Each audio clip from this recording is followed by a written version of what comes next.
I suppose I could probably put myself in the center. Oh, good day, Nick. How are you? Hi, Greg. Not too bad. How are things? I'm doing all right. We're about to get drunk. Hey there, beer tubers. Welcome back to Beer Analysis 101. Your host, Maxwell Starr. We also had Redbeard and Greg here, but we'll introduce them later. Normal threesome. This week, in honor of our friend over at a Western Canadian beer reviewer doing Dry February this month, we decided, and you know what, we invited him over with a golden ticket today. No, we didn't, but he didn't want to join for some reason. But we could have given him so much money towards charity. Like literally, we'd buy him so many golden tickets. Cancer would be cured. But he doesn't want that. Anyway, so that said, we are going to do the reverse of what he's doing, and we are doing very wet beers today. We are doing high ABV. The higher, the better. The higher, the fewer. What ass beersies? What? What ass beersies? What ass beersies? Anyway, we went to our liquor stores and we bought huge beers, or in Greg's case, he just went to his cellar. But without further ado, let's introduce who we have with us, starting with Mr. Beard. Hi, Redbeard. Rawr. How you doing today? How you doing? Awesome. What'd you get? What'd you bring today? What'd you bring to the party? The small party of ours. I brought the absolute favorite beer of a pretty popular beer reviewer out there. Gizmo. Ooh. The choice of drunk pokeroos everywhere. Oh, yeah. Coming in at 10.2% ABV, Mr. Maxwell Starr Dry, 10.1% over there. Yeah, that's right. That's right. So, no idea. We've got a date of December 20th of last year. Just over a month old. Was in the fridge at the LCBO. Promising. Is this a can of Sparkle Puff? Or is this a can of Sparkle Chunks? Sparkle Meth. Let's find out together. Hey, it's just like dating a new girl. The more chunks, the better. Let's see if this beer's a hard pass.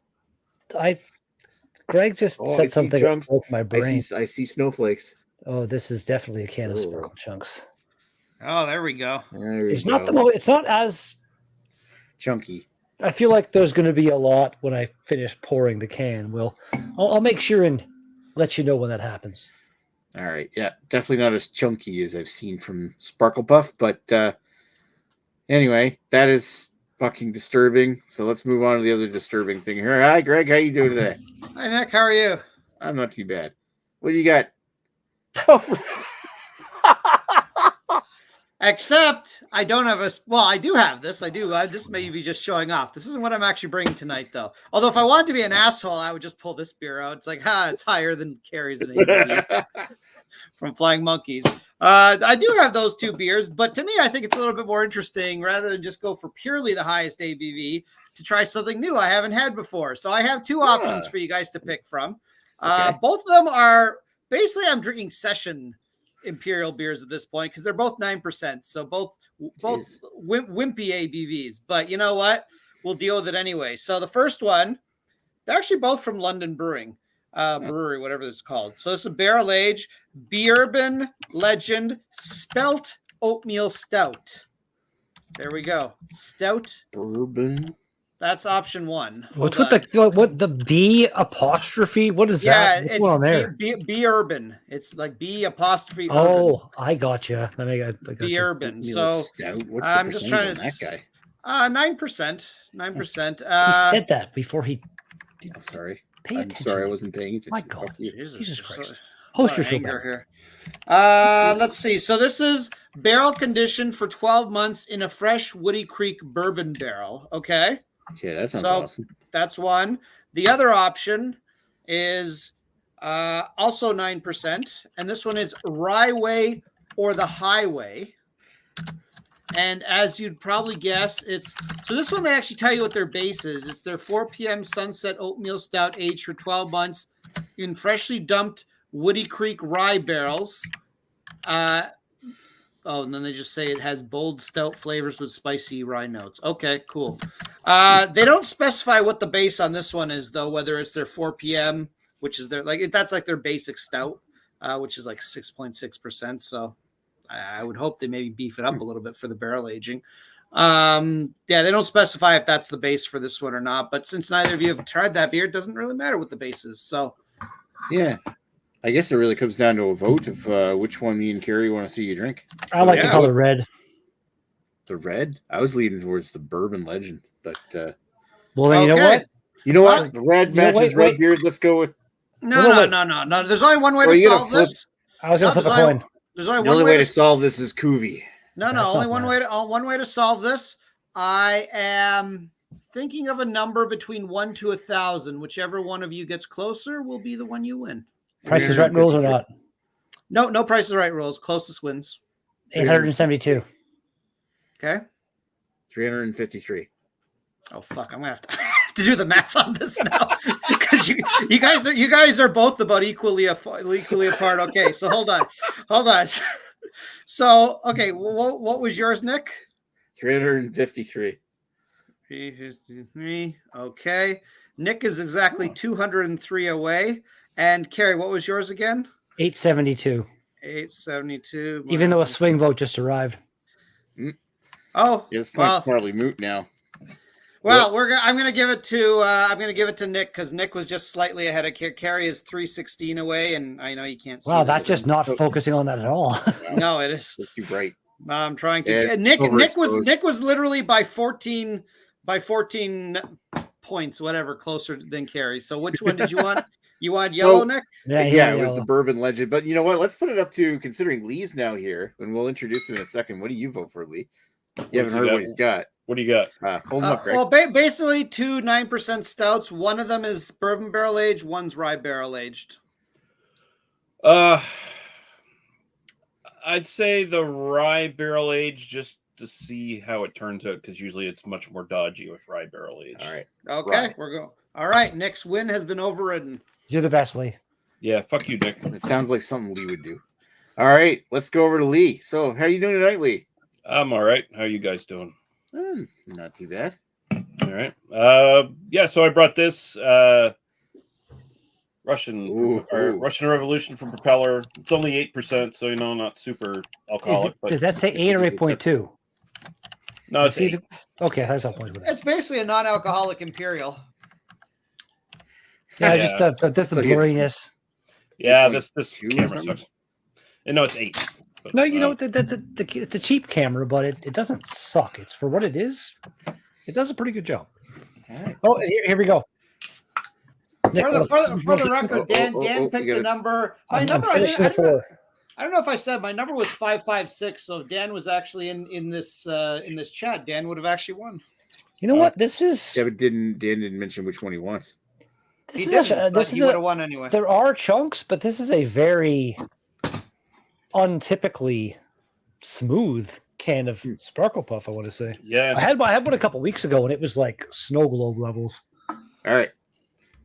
Thank you, Carrie. Let's go over to my beer, which is going to be Innocent Guns Vanishing Point 07. Ooh. Imperial Stout aged with 9 months on 18-year-old Glenlivet barrels and 3 months on port casks. So it should be interesting. It better be at the price of this thing. So usually I have good luck with the Innocent Gun Vanishing Points, like more luck so than any of their other beers. They've had some premium beers that have been pretty okay. They don't do the Okinator shit with that, right? No, this is the actual stuff they'll actually put this stuff in the barrels. Right. So all right. So might as well circle back around and Carrie. I'm pretty sure I already know this.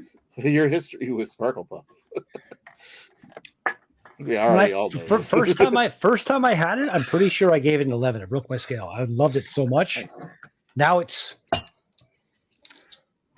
just kind of fades into the haze of your general life. Well made. Yeah, that's the way to put it. The haze of my general life. Yeah. Everything's hazy after a while. Oh, the bong smoke makes it hazy.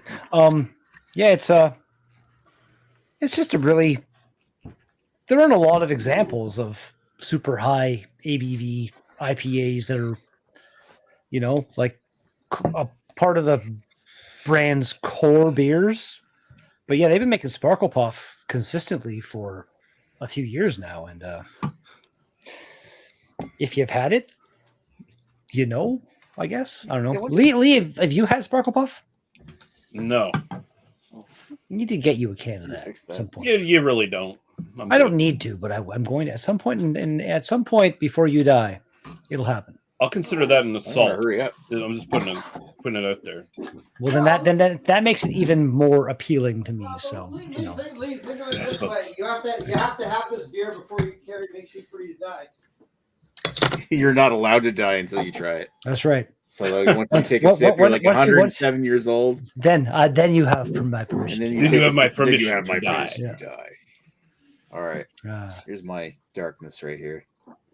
Oh, Darkness. That looks pretty. That is pretty nice. I have to wait a second. Really, honestly, it was funny. I grabbed the can of Sparkle Puff and was like, "There's nothing else." Well, but the one LCBO here in town, the downtown one that has the best selection and the worst amount of fridge space, recently decided, let's take half of this garbage fridge space we have and put a bunch of our seltzers in there. Oh, So it's even less beer in their fridge now. It's just everything's just out. I was like, they got a bunch of cool IPAs and stuff. I'm like looking at them. It's like 3 months old, 4 months.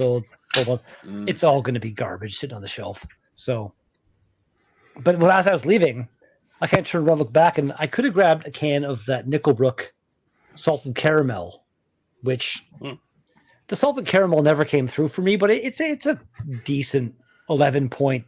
I think it's only 11%, but still would have been.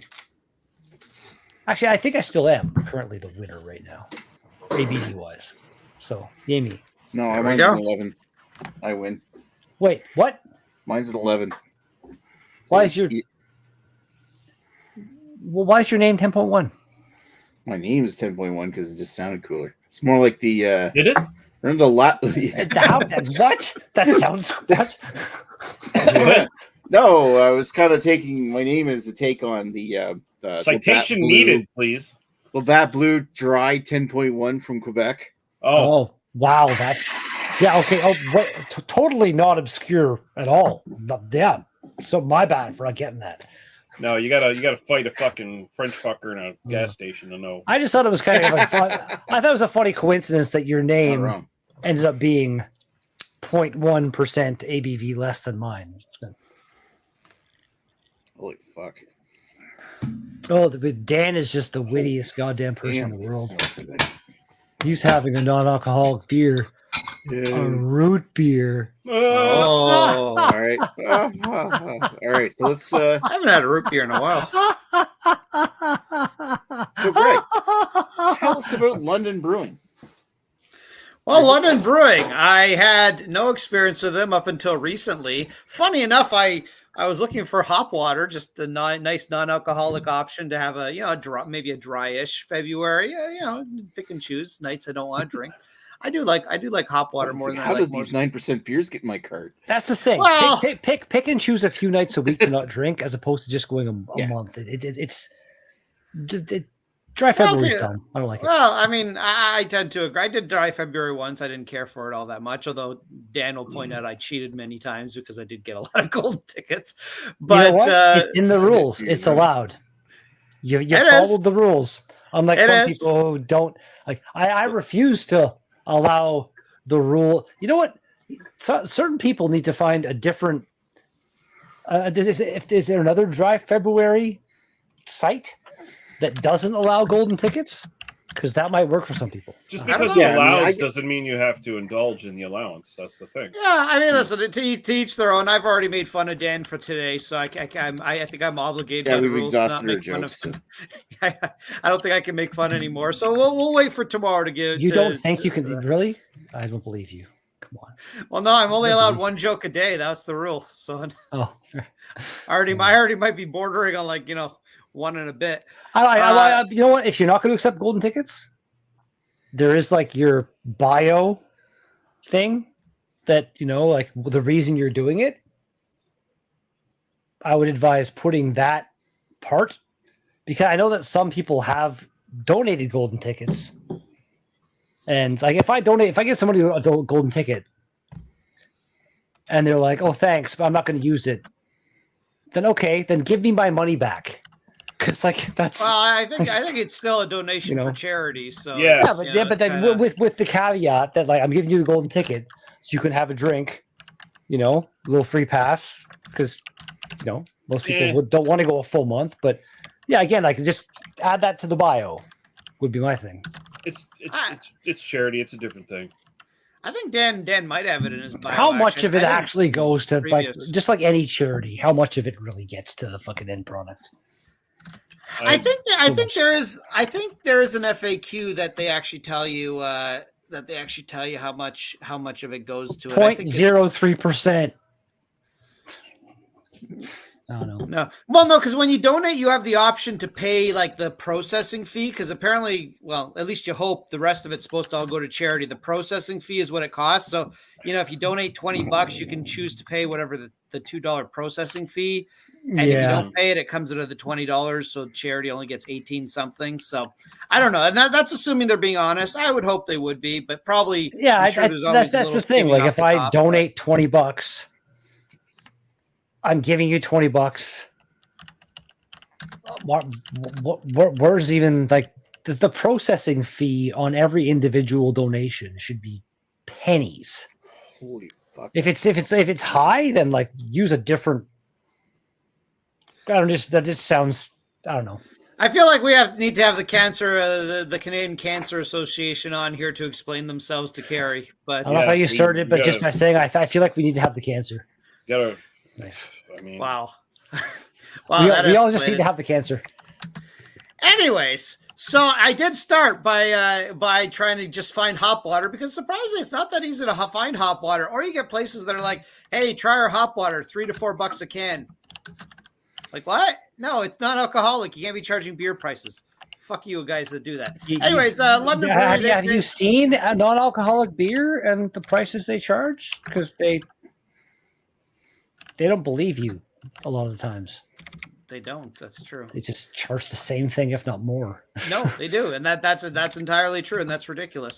But anyways, so anyway, that's why I went onto their website, and then I figured, well, hey, guess what? I'm going to I want to try out all their different beer while I'm buying non-alcoholic stuff. So I picked up, pretty much everything they had. And sure enough, they don't tell you this on the website, which frustrates me. Their website's that needs a rewrite on it. They don't even tell you that you get free shipping over $100. I just found that out because I added $100 to my card, and sure enough, free shipping. I was like, okay, great, because I was gonna just pay $10 shipping because whatever, $10 is not worth driving to London for, and it was free. So I said, okay, good on you. You should say that on your website.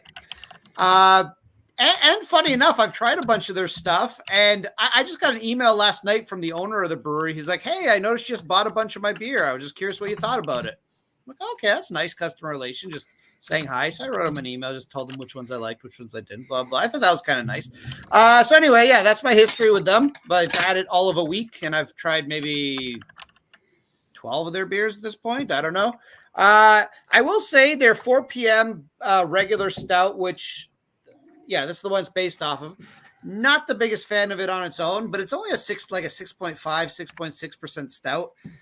To me, it's just too sweet, as shockingly as you guys are shocked to know that I found something too sweet. But did you say it's no melt stout? The base? No, you said regular, didn't you?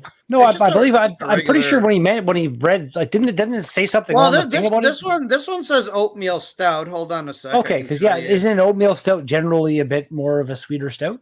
Yeah, it is an organic oatmeal stout. Yeah, so I found it too sweet. I've tried various flavored versions of it. I also found those too sweet. This is the first time I've tried a barrel aged version of it. So we'll see. We'll see how this one turns out. You know what you need to do before you have a beer that you think it's to be sweet? Just take a salt packet and just dump it in your mouth.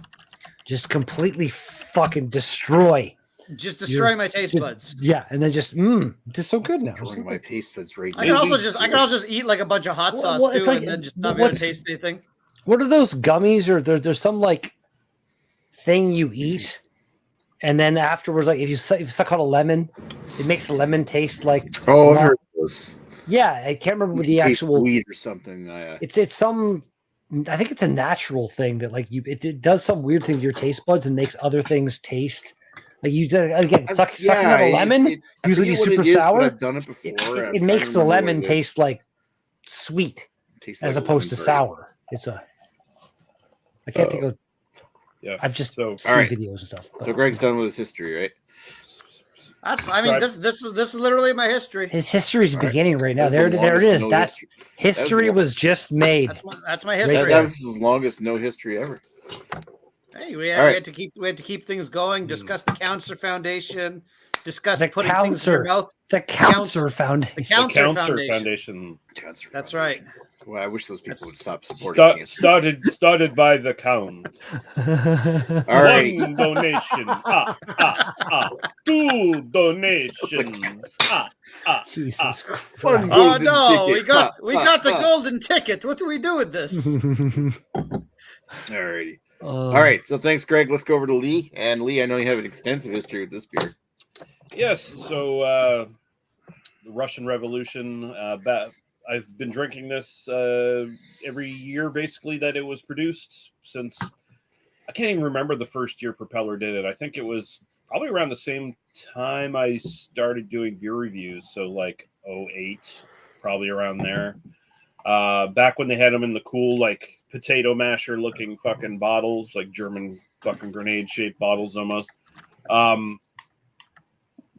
It's just been a kind of a stalwart thing that they discontinued for a couple of years, and then they just made like a base imperial stout, and people kind of got, I think some people got upset behind the scenes. I definitely did. And not saying I was an influencer or anything or influencing that, but I'm pretty sure there was an outcry from people like, where's the old Russian Revolution? Why aren't you doing that again? Yeah, because that was like unique. It was cool. It was like the awesome looking beer label and everything. It was like the anticipated beer for Propeller every year.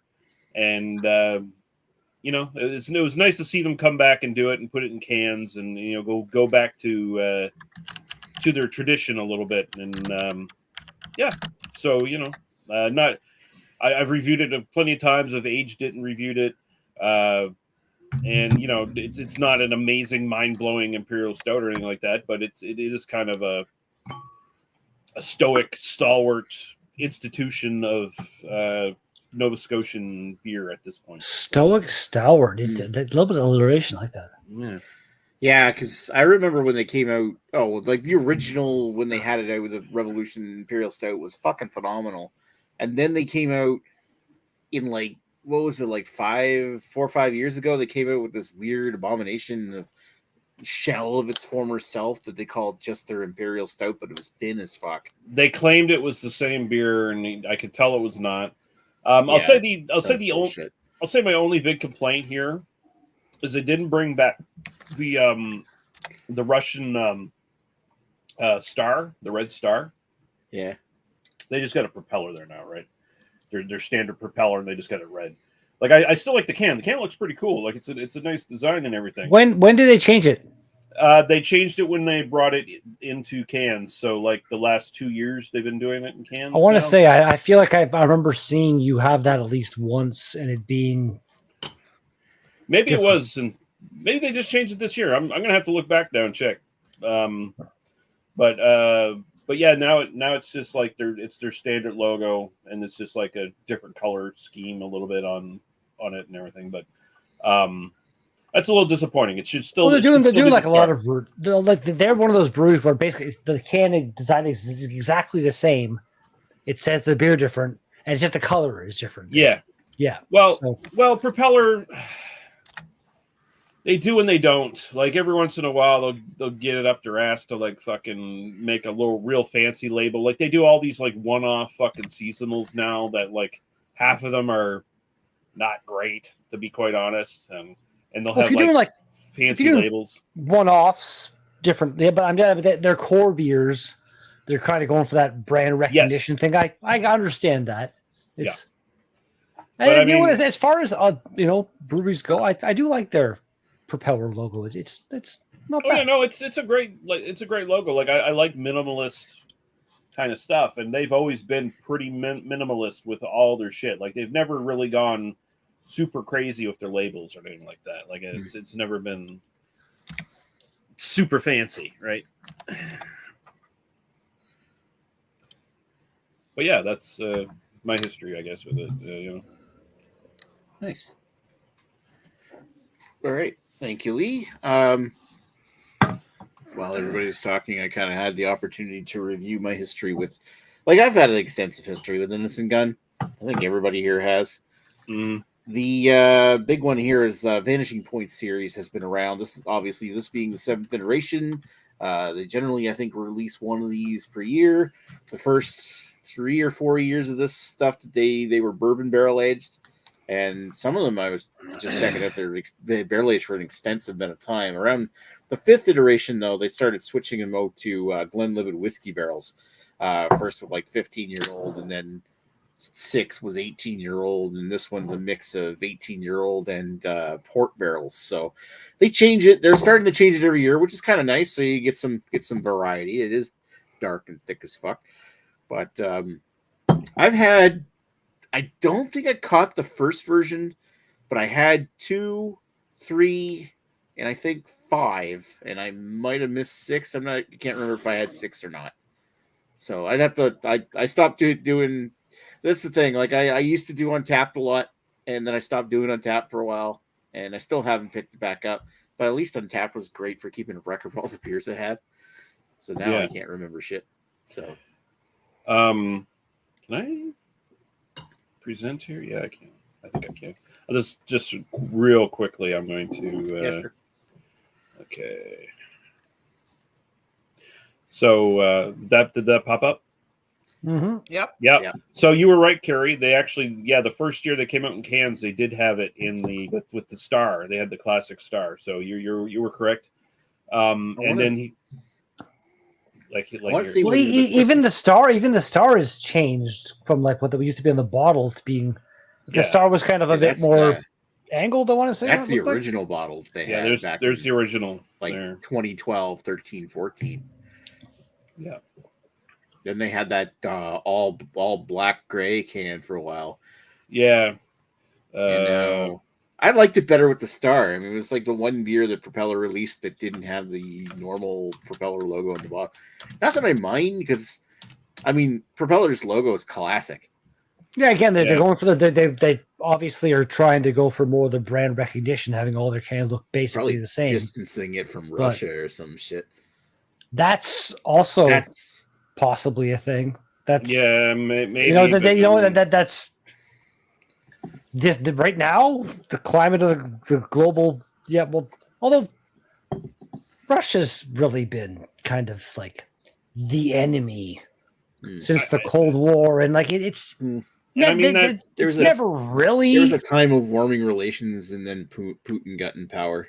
But that's not wrong. That star really doesn't represent the same Russia either. Like that's a very very dated historical thing. But yeah, I could see them maybe being like, let's be a little bit more sensitive to like possibly like Nova Scotia Ukrainians or whatever. Or Ukrainian Nova Scotians or whatever, maybe. Who knows? I don't read beer news or press releases or any of that bullshit. So like there might have been like a thing like, oh yeah, this year in lieu of the Ukrainian war, they decided to take all the overt Russian national symbolism off their can or whatever, It'd be cool if they just called themselves Nova Ukrainians or something. Well, I'll be fair. I've got a can of Propeller Revolution Imperial Stout, the one that's got the red star still. That it was in the fridge when the war started, so I'm thinking, well, you know what? I'll age that for a while. Age it until Putin is beheaded on the steps of the Kremlin. Exactly. I'll be drinking it that fucking day. I feel like it's good. Gotta get that point, guillotine kind of style. People rise up and fuck Putin. Sorry, Nick, go ahead. I was just trying to say. I think Carrie probably remembers it because I think that Red Star Revolution Imperial Stout was out during the Christmas Piss Up in 2021. So you might have had that. Possibly. Anyway, either that or you saw me drink it numerous times because I bought it a lot when it was out. Yeah. Well, again, like some of the I've had something from them has made its way this way a couple times. Probably their IPA, I'm guessing. Probably green label. Yeah.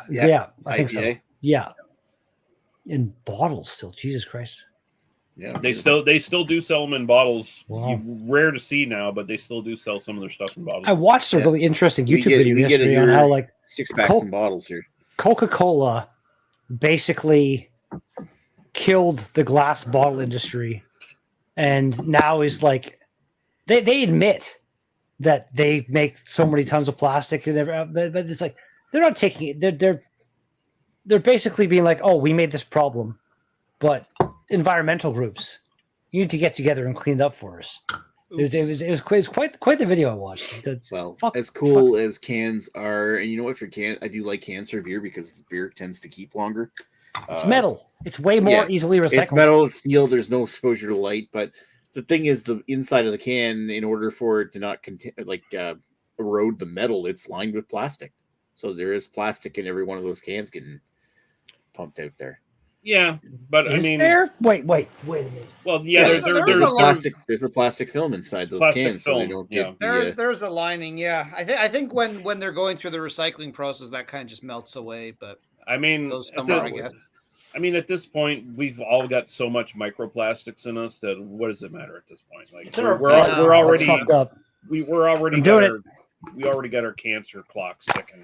Can of juicy ass, cut her open. But yeah, like it's a very thin. Glass is tougher to recycle, and glass is more risky. You can break bottles easier in transportation, and there are all the storage problems, of course, and the weight. Easier to transport cans than it is to transport glass. So this can is making me feel like there's no liner. I wasn't aware that it was a plastic liner. Like I knew the liner was there. I didn't know it was made out of plastic. There is some sort of synthetic liner because that's the reason from before. That's the reason why your beer doesn't taste like tin, because there's not direct contact with the metal. Yeah. That's the thing right now too. They're not made of tin. It's aluminum. It's aluminum. Well, you know what I'm saying. Well, that's what I mean. But maybe since they changed from them being tin, maybe aluminum doesn't have that. Because I got maybe I'm kind of going 2 for 2 flying monkeys cans right now. But if there is any kind of inside liner, and it is made of plastic, it is very much a non-flammable plastic. Epoxy, lacquer, or polymer. Yeah. I feel everything you just said makes me think flammable. Maybe not. Depends epoxies, polymers, those are generally pretty flammable.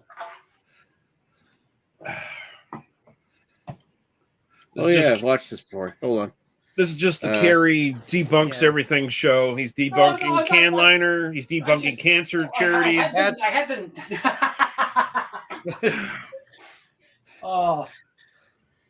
I was going to defend myself, and they just hit the cancer thing. And I was like, he's debunking Dry February. Don't donate to Dry February, everyone. It's it's been debunked. It's a mess. Golden tickets are a scam. Wait, okay. You know what I have right here? I've got an empty can of a way more prominent name. If any company is going to have something that's actually made of something that's like full on plastic, this is like Mythbusters' developmentally disabled nephew. Watch this. Plastic liner on the inside. Not gonna lie. Oh, come on. Hey, it's Chad's beer reviews. You know what? Again, they could be using something. Start by making it. Sorry, Nick. Go ahead. Plastic liner on the inside. I'm trying to share this fucking thing. Not gonna lie. Buffering. I'm curious to see what that looks like. Let's go. We're gonna start by making a sodium hydroxide band. That is not streamable at all. No, you got to. Are you sharing through Chrome or? We're gonna scuff up the outside of the can with a little sandpaper and then immerse it in the sodium hydroxide band. Call your local IT guy and see if they can help you out. So there you go. So he's got The reaction is between sodium hydroxide and aluminum, which liberates hydrogen gas. The bubbles I you don't see want here. to. I'm going to Just fell over. Something happened. That's a can of pop, not beer. Is there a difference? Not really. Are you There. sure? What? I do think pop is more acidic than beer, though. So I think it needs it more yeah. than beer does. Way more sugars in This like, experiment way was more totally actual worth sugar. it. Share it with someone who needs a little science in their life. Not neat. Okay, I wait, couldn't see wait. most of it because I was skipping too much. But I can walk What? into the other room. I'm coming back with a Pepsi can. We're doing something. We're doing it. All right, here we go. This is BA Science. All right. Science Analysis 101. This is Science Analysis 101. So I guess while Redbeard has to try and debunk this shit, we might as well. Does anybody want to read the comments that we have there? Not that we have very many. Yeah, I'll read. Oh, I can. Oh, go ahead, Mr. All right, Lee will do it. Okay, Alblino Reno says, I hope no one has a high ABV SIDS on. No, nobody does. You're Sadly safe. not. Oh. Dan with some weird, obscure, possibly right-wing signifier here, 667. I don't know what he's talking about there. We were having a before Vote. you came in and got the deciding vote. We were having a 1 to 1,000.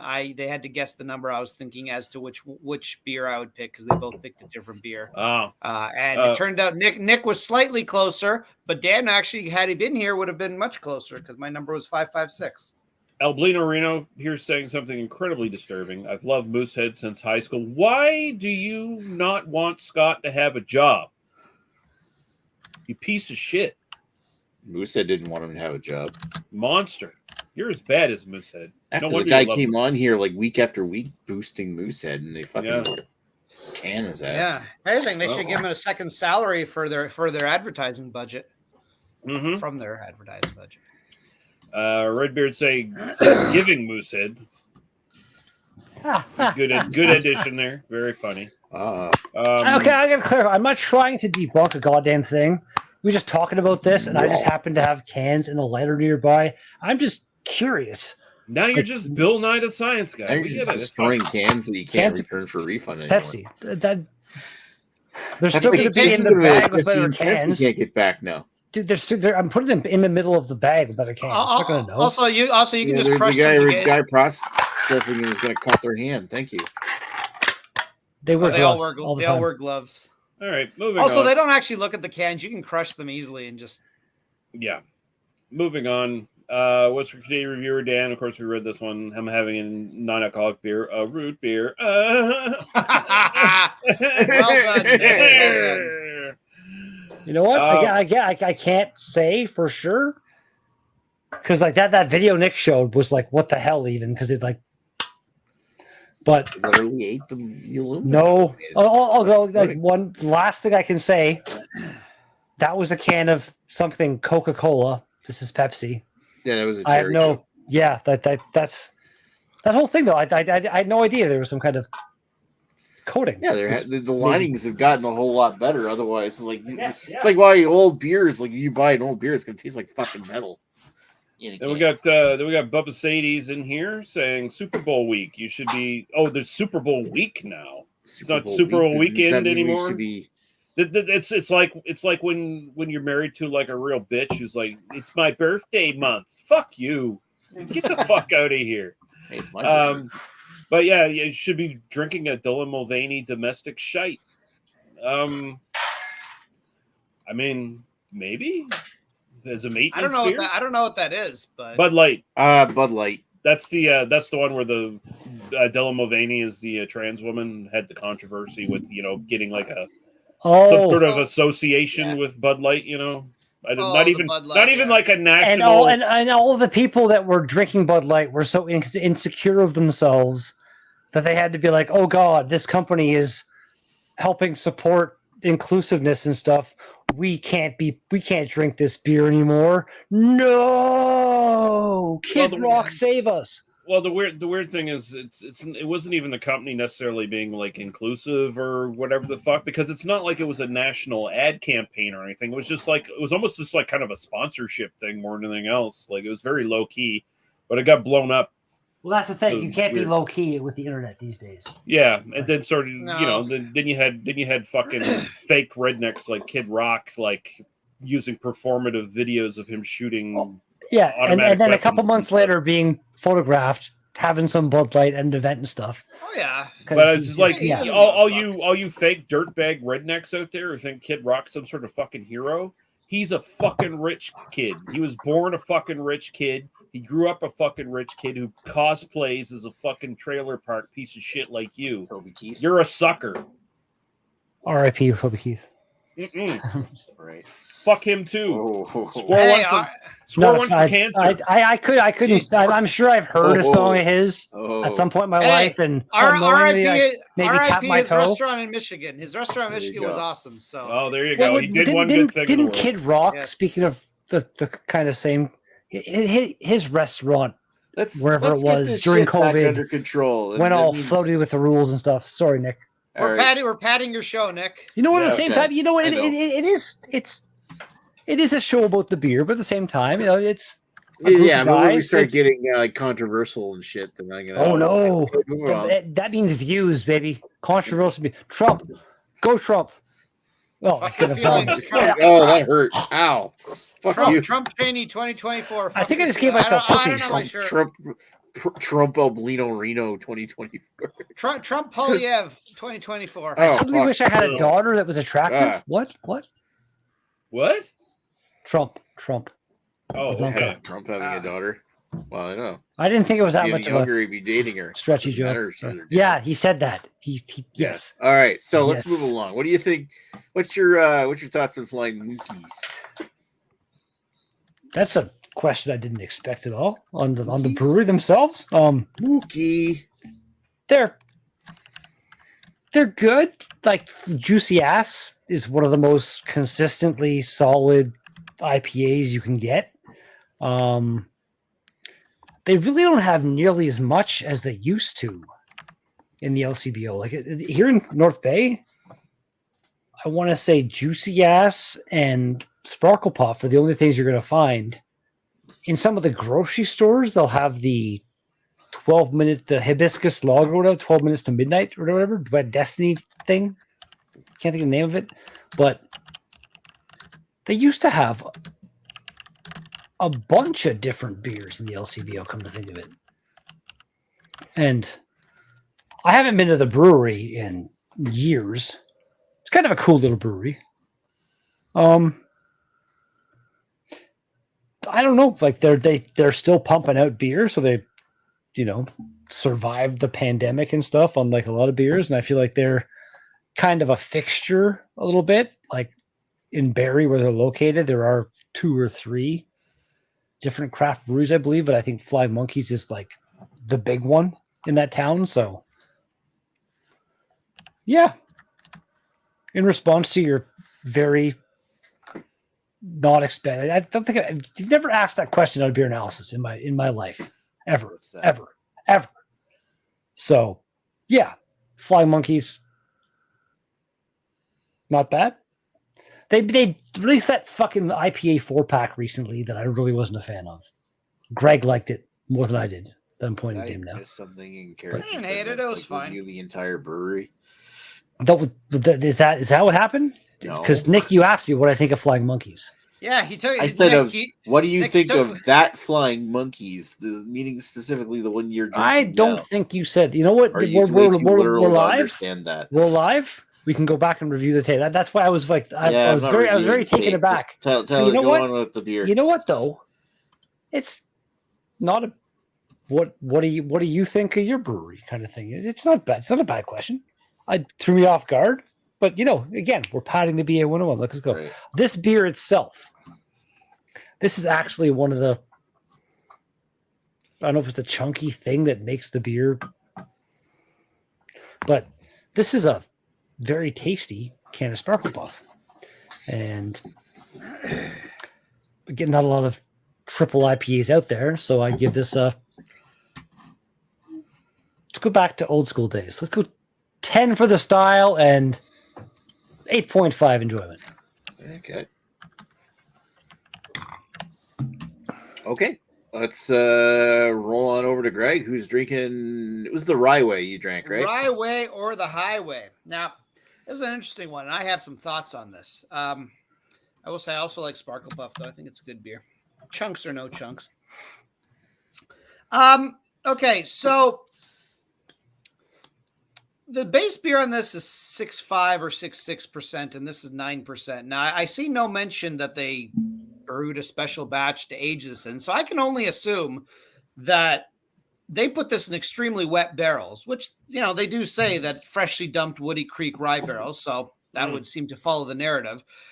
Because it does seem, and that's exactly what this tastes like. This tastes like almost less of a barrel age and more of a cuvee that they just added the rye to it. Which, I mean, depending on your opinion of rye and rye beers, can be a good or a bad thing. For me, I'd say it's pushing towards the good side because I don't generally like beers that are actually aged in rye barrels. Not to say this wasn't, but taste like they're actually aged in rye barrels. And I do actually like rye whiskey on its own. So what you get with this is, like, to me, it's almost like you just mix the two together, and it's very thin, like extremely thin, like thinner than the base beer.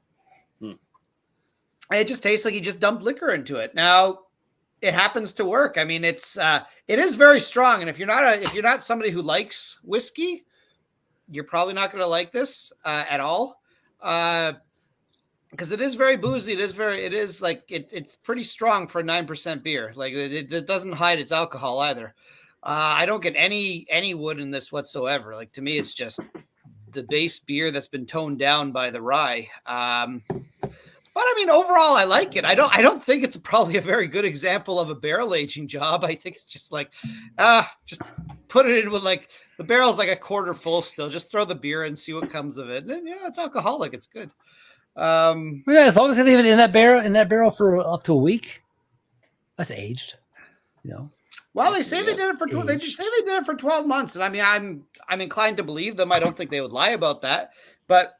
If it was freshly, like actually freshly dumped barrels, that's what then, they say. Yeah, it would probably absorb a hell of a lot of the alcohol and the flavor from. So it sounds like I had the Bring Out Your Dead rye one.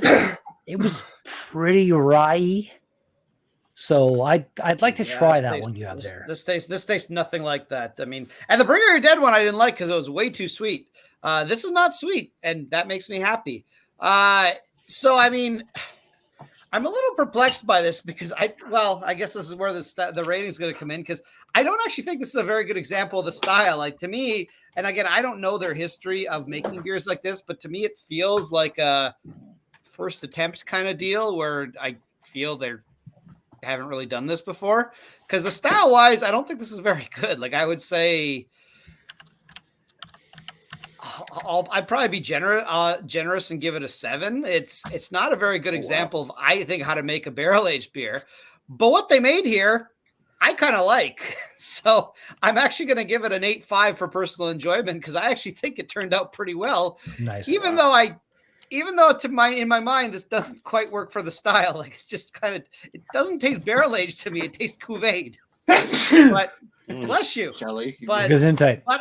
But I like it. As long as you're okay with it. As long as you're okay with a thin stout, because this is thin as fuck. So it's basically a Boilermaker. Basically, that's what it is. And you know what? It works for me. But I could certainly see somebody not liking it as well, and I could certainly see somebody loving it. I feel this could be a very controversial beer. You should have cuveed it with some chalet sauce to thicken it up. You know what? If I had some, I happily would, Nick, but I don't. You don't just have like a chalet cow in your backyard that you just squeeze chalet sauce. You don't have the chalet sauce fountain. If I had a chalet, like that would be amazing. If I had a chalet cow in my backyard, that'd be like having the golden goose. He would be like side hustle, no need to. He would have retired long ago.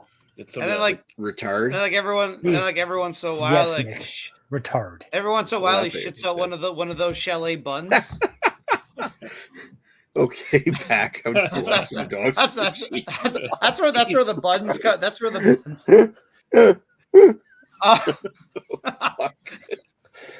Fuck, man. It was good. Wow. Okay. Jamie's a funny guy. I wish he was on the show more often. You know, and he'd show his face. I feel like he's probably got a couple beers that could make its way onto this High right now. ABV shit. He generally has Lowbird. where he is right now. He's not Greg level access to awesome beers, but he's got some pretty good I don't know. prices. I don't feel. I feel with shipping nowadays, I don't feel there's No, that but much I I- can no, get I- that most the- people can't get. If you look around and really kind of do a little bit of hunting, I imagine there's probably at least a few little bottle shops or something in your area, or bars. Yeah, they're shipping, but they only bars ship with the beer fridge, where you have to like buy a fry, and you can buy some beer Yeah. or a fridge kind of thing. There's a few bars doing that these days, and I think that's awesome. Oh yeah, They take full advantage of that thing they put in during COVID. And to be honest, the one here in town, like I'm buying like stuff from Burdock and Bellwoods. And the Burdock, I haven't bought anything myself, like aside from them, but Bellwoods I bought, and like, yeah, you're marking that up like $5 a bottle. But the fact that I can just go here and buy it here in town, that's pretty cool. Yeah, I mean, you know what? They've saved you the trouble of having to go to Toronto yourself or having to put. No, but with Bellwoods, so they make their money. Bellwoods is one of the good ones that does have the spend $100 free shipping. So whenever I do an order from them, they do, but it's the convenience of, hey, I want this now. I want to walk across the street and get it, and I'll pay the premium on it. It's like a lot of things in life. If you want it right away, you're that's the thing. The Bellwoods beers that I've bought from that store, they've always just been like spontaneous, like BA101. But I got no problem. Like Bellwoods shipping is pretty fast. They'll have my beer here with like 2 days. So it's they are. Oh yeah. I mean, they're very fast. I mean, I Yeah. think I'm in their delivery area still. I can't remember if I ever, because I'm in Mississauga now. I can't remember if I ever ordered from them since I've been in Mississauga. But with Toronto, yeah, it was like next day. No, you've been turned off of them for a while at this point. Ever since the I don't know. We need a name for it. The infected. Bring out your dead. Of 20, the one that started with or something like that and spread to me. Well, the last one I had was the BYODX, which I think was a release in 2020, if I'm not mistaken. So I think that was the last time I ordered. What was the X? I don't think I heard of that. How did called it the X? I think it was. Hold on, I'll look it up. I remember I had the different variations. They did the rye barrel. And then the cognac. Well, the X was. No, it was generally a cognac barrel aged. We know the rye one and the bourbon one. Remember that. Okay, so the X. To answer your question, I remember now. The X stood for 10. It was a 10th anniversary beer. So that they came out with their Pina Colada beer, which was fucking disgusting and gross. I think Chris liked it. That was the Jelly Royale, wasn't it? That you had. I think so. Yes, I hated that beer. You had the raw. I didn't have that one, but the other Jelly Royales were fucking amazing. So yeah, that was the last one I had from them. BYOD X 2022. That was the last time I ordered from them, and that was not even 2 years ago at this point. So I mean, I haven't really been boycotting them that long. And you know what? If they have something interesting at some point, I might order from them again. But I'm just like, I haven't. As you say, I have enough other things to choose from, and. Nowadays, I'm typically happy just, I'm trying to drink less anyway to be a little bit of a healthier boy. So, I mean, I'm typically very happy just, I have my go-to IPAs and I'm very happy just buying a couple cans of those each week and being well, again, like for me, like, Haze Mama, I'm pretty sure I'm the only reason that's still consistently stocked at the one LCBO here in town. But yeah, you guys just be buying it by the case. I still like trying new things, like that's kind of my. Listen, I hear you, but when I go to the LCBO, I see anything interesting, I try it. If I go to a new brewery, I'll try a bunch of their shit. I just don't go out of my way as much to do it. That's fair enough. Maybe I should, but I don't. All right. So I think we've heard enough from Greg here. Is that possible? Really? Well, I don't know. Anyway, let's. Everyone loves more Greg. Well, yeah, but let's move on to Lee because we love Lee too. Oh, Lee is good too. We like Lee. Dearly, not queerly. I mean it in the sexual way. I mean, when I come on, I take this thing to a. That's a whole level. So, but yeah, Propeller Revolution. That good, eh? It's good. It's not as good as it has been in previous years. Unfortunately, it is not just a bit thin. It's pretty fucking thin for an Imperial Stout. I mean, it is kind of a basic bitch Imperial Stout for the most part until you let it warm up a lot. Aroma is mostly kind of like a little bit of dark chocolate and cocoa. Once you get into actually tasting it, lots of dark chocolate and some nice like hints of like dark fruit and molasses sort of like on the edges, and then it finishes pretty bitter, like baker's chocolate kind of finish to it. And you know, like I said, it's thinner than it has been in previous years, but quality wise still pretty good overall, I'd say, given what it is. And yeah, I'd say, you know, style wise, I'd probably sit it at a 8 at this point. So it's like you're sitting at like the base level, like, hey, really well done Imperial Stout that's otherwise not amazing at all. Doesn't go that next level, you know. Doesn't go that whole nother level. As for my personal enjoyment, I still like it a lot. I'd still like sit it at like a 9.5. Let's just say 9. And yeah, I'll leave it at that. It's still it's a very dangerously drinkable Imperial Stout. So, you know, like 8%. 2 or 3 of these will catch up on you at the end of the night if you're not careful. So Yeah. I would throw that caveat behind a can of Sparkle Puff as well. Yeah. You really like that the 10.2%, like you had no idea until a couple cans in, you're like, holy fuck, yeah. Yeah, that I wanted to say something about the propeller Imperial. I remember back when it was, or like the original run of it was out when it came out. I remember it being a lot thicker. Mhm. That stuff was like, it was like the best beer out of the Maritimes at that point in time.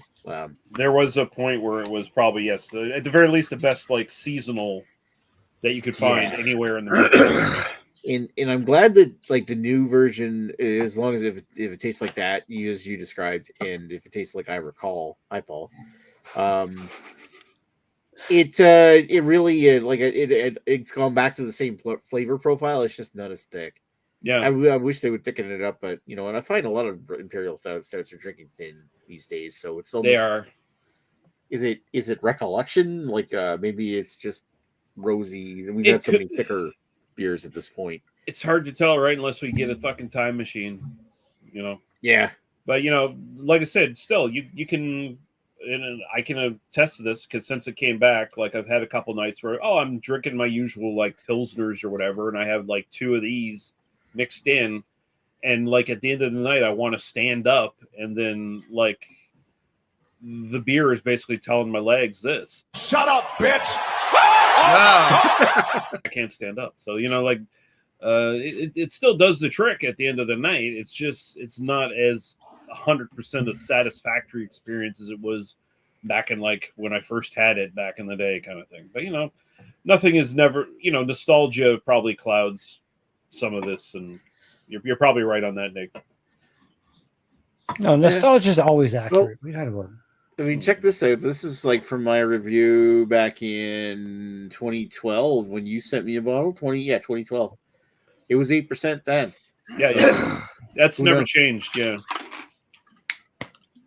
Well, that's about the 8-9% is your Russian Imperial Stout range, unless you're getting like I can't recall ever seeing a barrel aged Russian Imperial Stout. Is that even a thing? Oh yeah.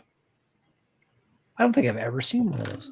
Really? Also, another thing, I'm looking at this old video and seeing comments from Dave, the Urban Viking, and man, I fucking miss that guy. Yeah, unfortunately, he's had some health issues. Problems, so he has to get on top of that before he does anything else. And I'd rather him do that than end up like Terry K. So exactly, yeah, no.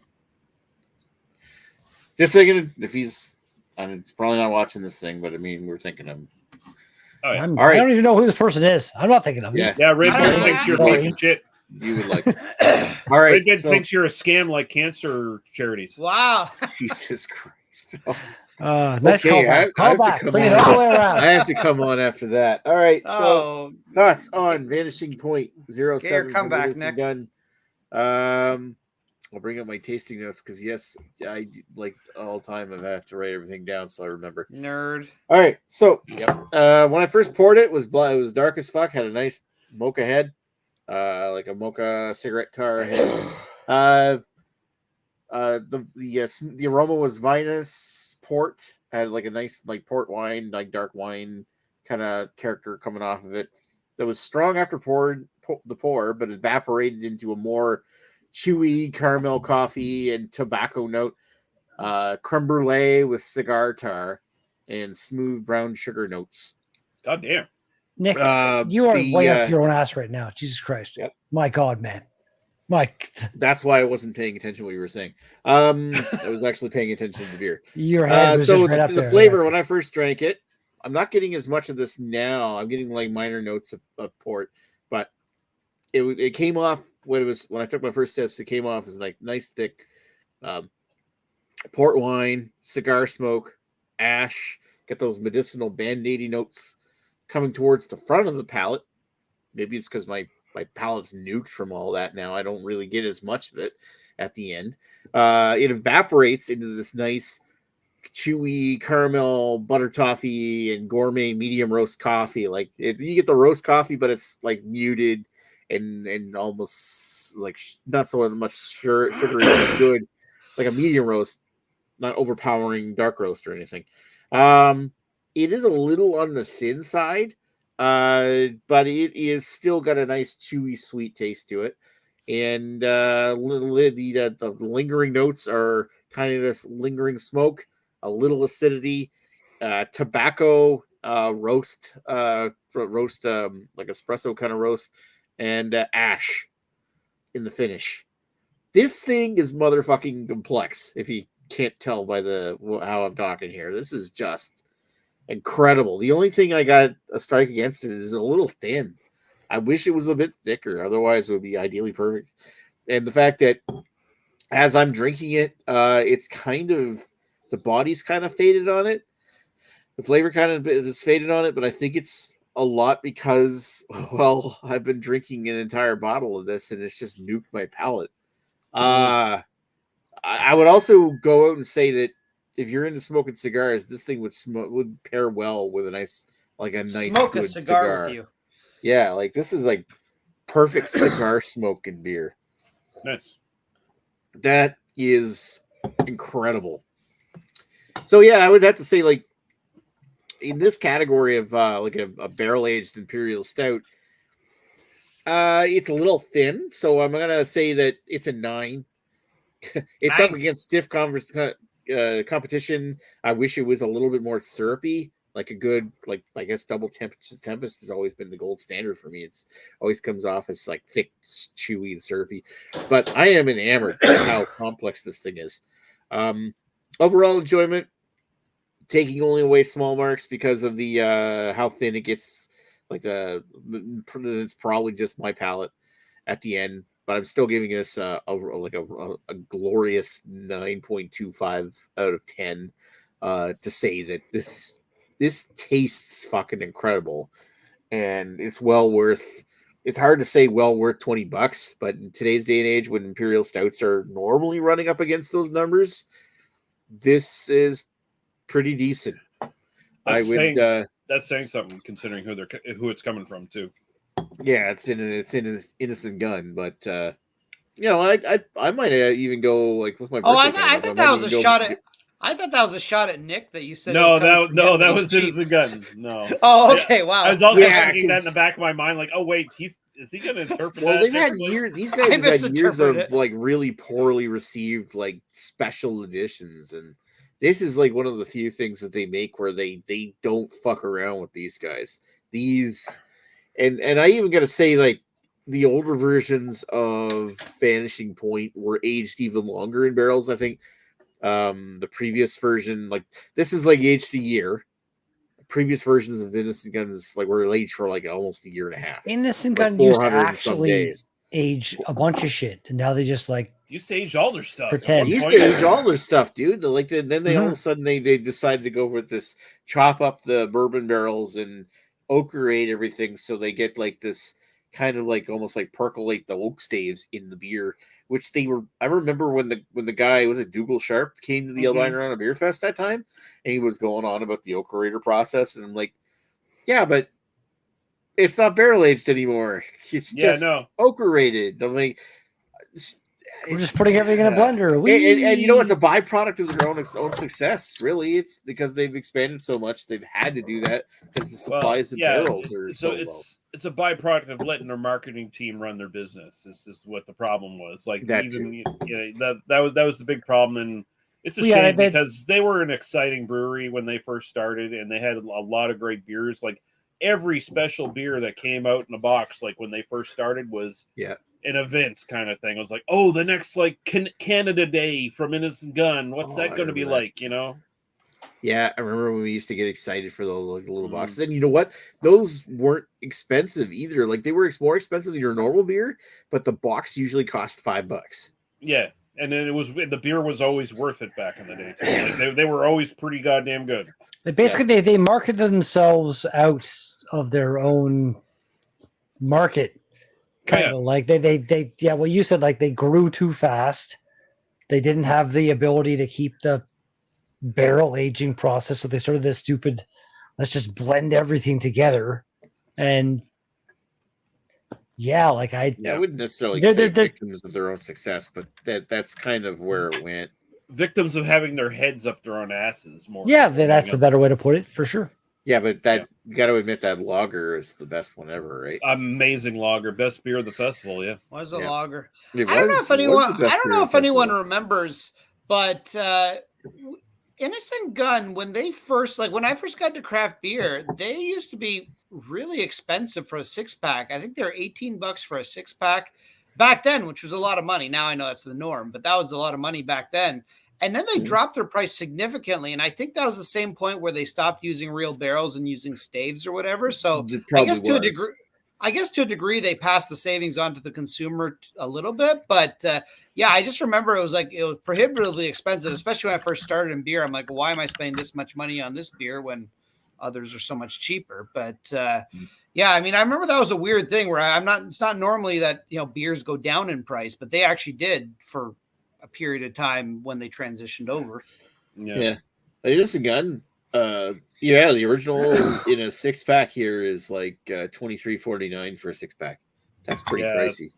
It's probably about $20 for a 6-pack here. But I mean, at one point, like I said, I think it was about $18, and then suddenly it went down to around $13 for a 6-pack. So I figured at that point they kind of realized they're pricing themselves out of any business at that point. So they were doing better with their one-offs, like just their specials in the little boxes were probably doing better business at that point. Yeah, but I miss those little like $5 boxes, even though they brought them back and sold them for like $8 or $9. Oh my God! From what I would give to try the original rum barrel cask again. Oh, it was good. My memory tells me it was good. My favorite was the Irish whiskey cask when it first came out. That was like Chad sent me a bottle of that, and it was fucking amazing. The 2 Canada Day ones I had, I think 2012 and 2013, were fantastic. But again, my memery tells me they're fantastic. I remember 2012. I still have a bottle of 2012. I'm not drinking it now. But I remember what are you gonna do with it? You may as well open it and see what happens. Like, I mean, it's a lava lamp at this point, right? It probably is. Yeah, it's probably not gonna kill you. Just open it and find out. It'd be actually kind of cool. It would make Nick's gonna drink it to commemorate. It would come out faster than a McRib. Rise to power. Yeah, it would be liquid McRib, is what it would be. It would go through me faster than McRib, probably. Yeah. Hey, listen, dude. If you don't drink it, send it to me. I will drink it live on camera. I have no qualms about it whatsoever. I just want to say one more thing. Like lately, I don't know if you get them in Nova Scotia or Greg, if you get Kerry, if you get them in Ontario, but the last few years we've been getting these like Lafroig or other whiskey barrel interpretations of Innocent Gun that come in these like 2-pack boxes for like $15+ or something like that for 2 bottles. Have you seen those? Like we had a original Double X in. We still have it here, so in some stores. I'm only interested in Triple X. Sorry. No, I think they've pretty much given up on Nova Scotia. Well, what I'm trying to say is they've had these double packs for like almost $20 for 2 bottles, and I'm thinking like I don't really want to spend $20 on 2 of those, but I'd spend $9 on 1. Yeah. So why don't they sell these as singles in a box the way they used to, and I'll buy it. Yeah, I'd try one because they were delicious.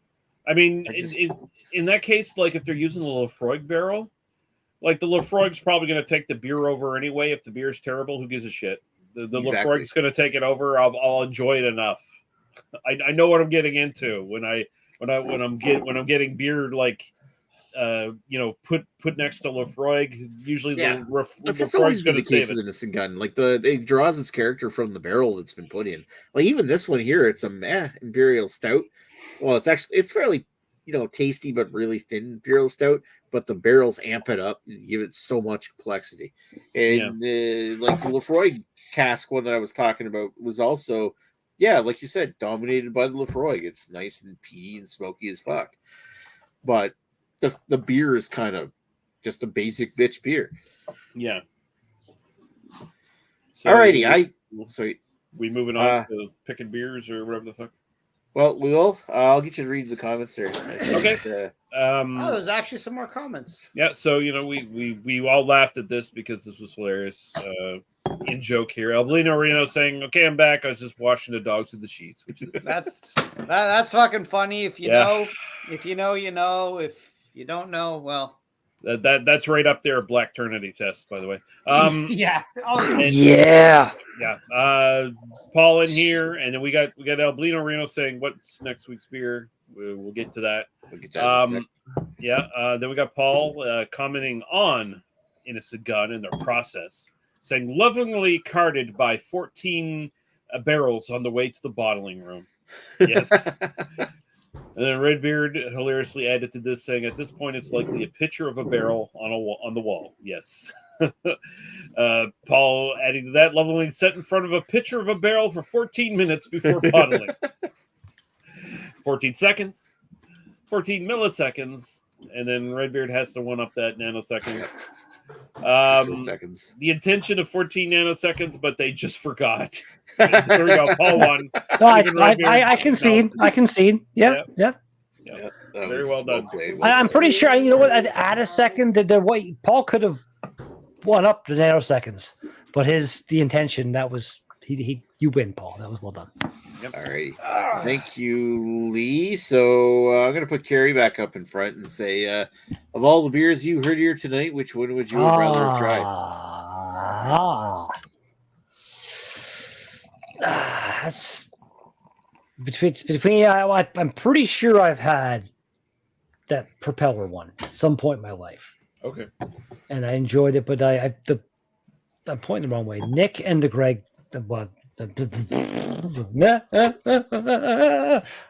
hand's going the right way. Fucking, I think I'm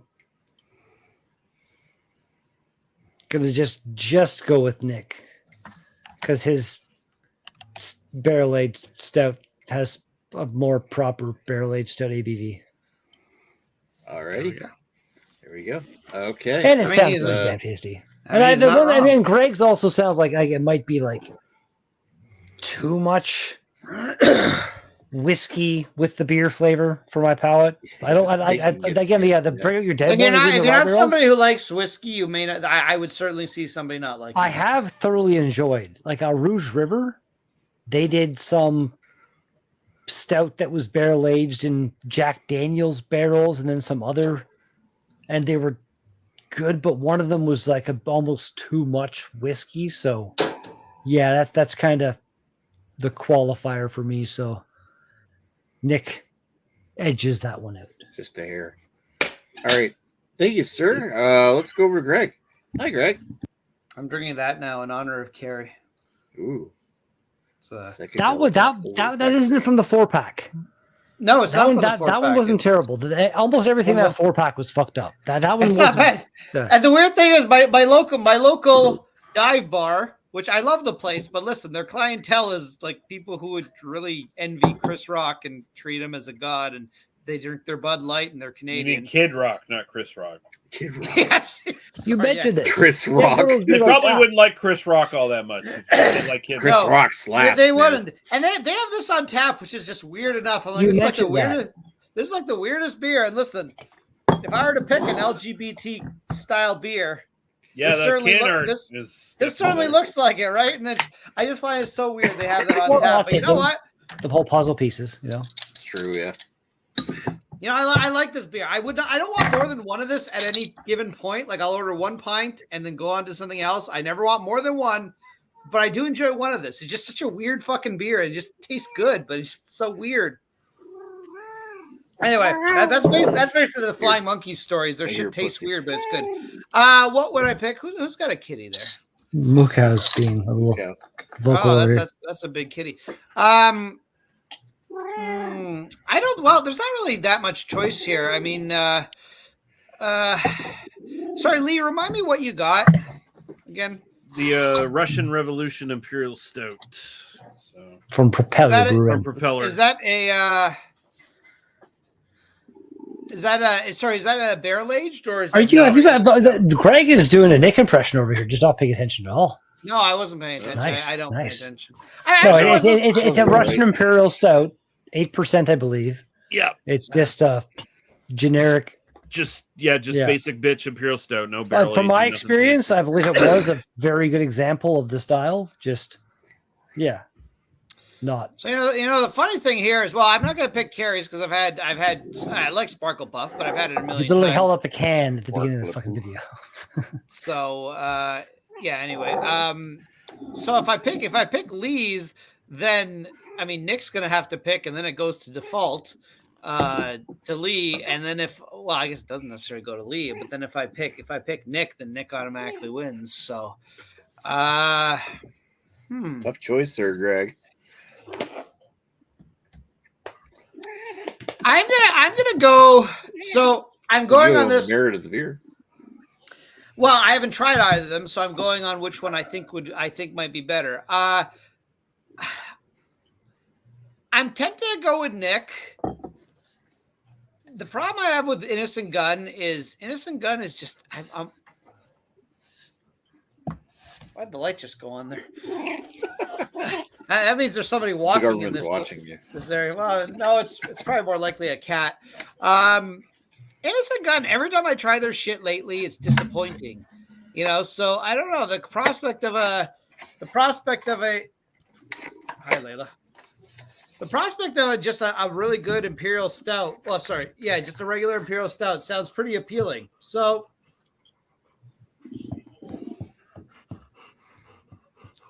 what do you think, Layla? Layla says we're gonna go with Lee's beer. Okay. Even Lee sounds disappointed. No, I'm actually that's cute just because of the doggy. Layla's a pretty cool dog. So So I don't know. I mean, listen, Nick's beer actually does sound good, but I don't know. I every time I have an Innocent Gun lately, I'm just like, it's just never what I want it to be. All Right, Layla? Let's go over to Lee. I gotta go with Nick's. As much as like the rye and the whiskey thing, the rye whiskey, the Imperial Stout combination kind of intrigues me. From what Greg's saying, where it sounds like it is kind of a Boilermaker more than anything else, than it actually is like a real, like, you know, Imperial Stout that's barrel aged. That kind of scares me a little bit. Like, it might be a little much for me, even though I'm a whiskey drinker and all that shit. But when I'm drinking like a barrel aged something, I want it blended much better. I want it to like all be blended in. It certainly might be more than you want from a beer. Like I could certainly would not dispute that. And you know, the tasting notes that Nick put out there for that Innocent Gun, like it intrigues me because like, oh, this is from Innocent Gun. this point, like, okay, yeah, that sounds really good, and so I'll have to vote the Innocent Gun. Nice. Thank you, Lee. All right, so that means What's the next me vote for? now. What beer would I like to try? I've had Sparkle Puff, so I mean it's a great beer. I wish I could still get it. Greg's beer sounds interesting up until you tell me how thin it is, and I'm like, wow, if you're wet filling first fill whiskey barrels or whatever it was it rye whiskey barrels? Rye whiskey, So- and I mean, just so much- imagine. I mean, they upped the ABV by like 2.5% simply by putting it in barrels. So that tells you something. Probably. So it's a really thin ass stout going in the first place. If it weren't so fucking thin, I'd be really curious about that. I would say that even though Lee's beer, I've had it numerous times before, it's definitely a beer I would go back to, and I wish I could get it right now. I would buy the fuck out of that if I could get it. So I'm giving my vote to Lee, even though I've had his beer. I miss that beer. So, I mean, Greg sounds really interesting, and so does Carrie's. But I'm going to give the honor to Lee because No, picked you one of my- don't sweet say spot my beers. beer sounds it's interesting after you already like began with like I've had this one. It's all right. You know. Yeah, well, yeah. It's I fuck if I had Sparkle Puff here too, I would buy a fucking load of it too. I feel like I load of all of them. I had two other choices tonight I could have went with. I feel like either one of them would have fared better than what I should. I had a can of Chocolate Manifesto and also a can of Wellington's Imperial Stout that would have kind of went head to head almost with Lee's being in the 8% range. Problem with those is, for me anyway, I can't vouch for others people. Is that I've had all those many times, so I'm not that interested. Well, yeah, in trying them. I wasn't going to be able to sway you either way. All three beers I had a choice of, you've definitely had.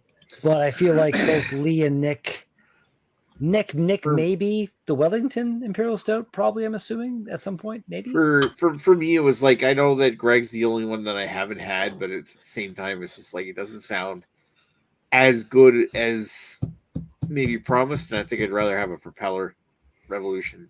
Okay, like Chocolate Manifesto is, from what my experience, one of the most like you get what they advertise. I love that double chocolate stout, this kind of shit you drink. It's like, okay, but Chocolate Manifesto is like drinking fucking melted beer flavored chocolate. It's kind of crazy. And the 10% on that one is just completely invisible. Okay. So I guess we have a tie here between me and Lee. Is there anybody watching? We only have one viewer. Why don't we let Dry Dan? Is Dry Dan in the chat? Or let Dry Dan cast the vote. That's the thing. Is okay, Dan, if you're in the chat watching, vote for which one you would like to try in your dry month. And in my defense, I just want to put this out there to everyone who's watching, who's going to vote potentially. Words of wisdom. Drop that 0 and get with the hero. Whoa. Jesus now he's just pandering. Wow. And if there is anybody actually watching, then yeah, you even if it's not Dan. Yeah. You okay. can Time's cast up, the final Dan. vote. If anybody's actually watching this shit, like Paul. All right. Well, cast your vote for. Paul's been Paul might be commenting. in the So chat. yeah, Paul, put your vote up to in. you, man. Which one would you rather have, Lee's Propeller Revolution Stout or the Innocent Gun, which, unlike their other beers, actually has touched a barrel? I thought you were about to say touched a kid. Maybe. Wow. Jesus. How did that become the thing? Well, I don't know. It don't does know. say it does say 18-year-old on the back of the box. So. All right. There you go. I'm not sure if maybe it's one of us that's actually I still was gonna say, watching this. is Bubba Sadie still around? We can give him a vote. I mean, Anybody like we said, out there. anybody. No one's commented, so anyone who's in the chat, feel free to vote. I've got a nickel in my hand right now. Okay. You know what? Because between Nick and Lee, Greg, call it. No, we'll go heads. Nick, tails, Lee. Greg, call it in the air. What do I have to do? Call it What would you heads or call it tails. here? Oh, heads. That is tails. Beaver tails. Lee has won. All right. Lee wins with a coin calling it have to do toss. with anything? I win. All right, win. I'll accept. I guess I'll accept defeat this time. All right, You will. so what is next week's beer? The question has been asked. I know, like, considering that Paul's not around anymore, nor Blino Reno, so they don't care. Next week we're gonna do some non-alcoholic beers. So this will be a week where Dan, Western Canadian Beer Reviewer, can actually show up. We'll be reviewing some beers that he doesn't need a golden ticket for. Oh shit, I'm over my limit for the day. Sorry, I didn't use my yesterday's one either. We're doing non-alcoholic beers next week, so pick up a non-alcoholic beer at your local. Well, grocery I'm store. gonna say much like golden tickets can be, up to the person to decide how they want to use them. I feel your golden ticket jokes can be used how you want to use them, Nick. I should have 7 golden ticket jokes. You get 7 in a week, I've Nick. So used 2. Yeah, you too. I think I've used 2 as well. So I think we're okay because I haven't made a couple of jokes about it in a couple of days. Now here's a question. I didn't say a thing about limiting myself. So since both Mommy Nick and Daddy Lee are here, I want a consensus. Can I bring a hop water for that, or is that not allowed? Sure.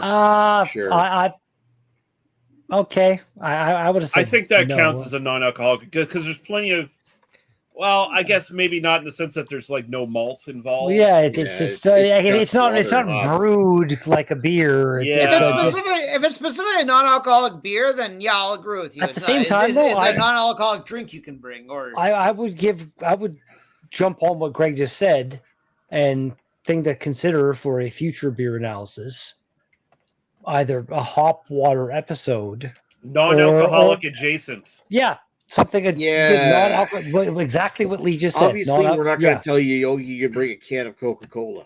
Yeah, no, but like something like hot water is technically a beverage. But it should be something that simulates an alcoholic drink, I would think. And you know what? Randomly, for the sake of like just having things to do on the show, why not one time we could do a cider episode or so, a hard cider? Yeah. And here's a question. Would a kombucha count then? Because technically they are fermented and they have a little bit of Dan does love his kombuchas. Yeah. So I would argue if you want to do a kombucha episode, sure. To me, when I think of a non-alcoholic drink, I think of something sort of simulates an alcoholic drink. So a non-alcoholic cocktail, a seltzer. I would argue hop water because to me, a hop water is like a really low ABV beer, but some people may disagree. A non-alcoholic beer, non-alcoholic spirit, that type of stuff. To me, that's kind of where I'd go with a non-alcoholic drink, because like Nick says, otherwise somebody can just bring a Pepsi and say, hey, this is non-alcoholic. Well, I mean, I think the big qualifier there is it has to be brewed like a beer, regardless. Well, hot water's not brewed like a beer. Yeah. No. If that's the stipulation, that's why it wouldn't count. That's why if you wanted to do like a adjacent episode, you could do hop water, you could do kombucha, you could do Maybe that's what we could do for our, because I was thinking like we'll do a high, we'll do a low, and then another high, and another low. So maybe for the next low, we'll do adjacent. That work? Sure. That works.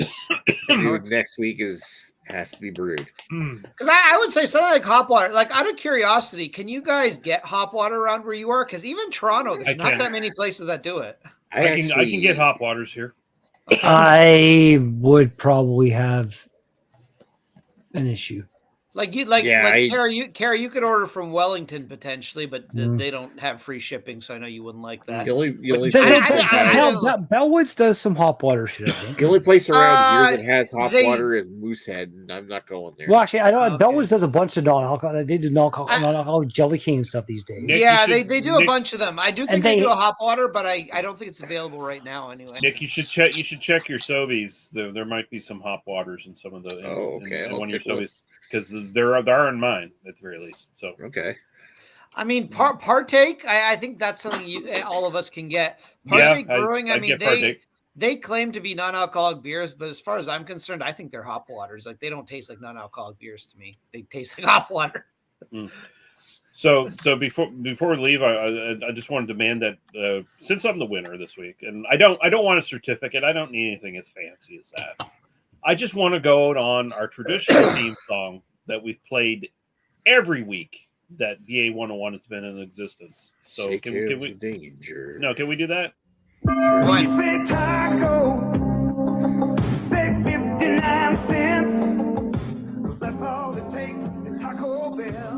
R.I.P. Carl Weathers, the greatest guy to ever get killed by a predator.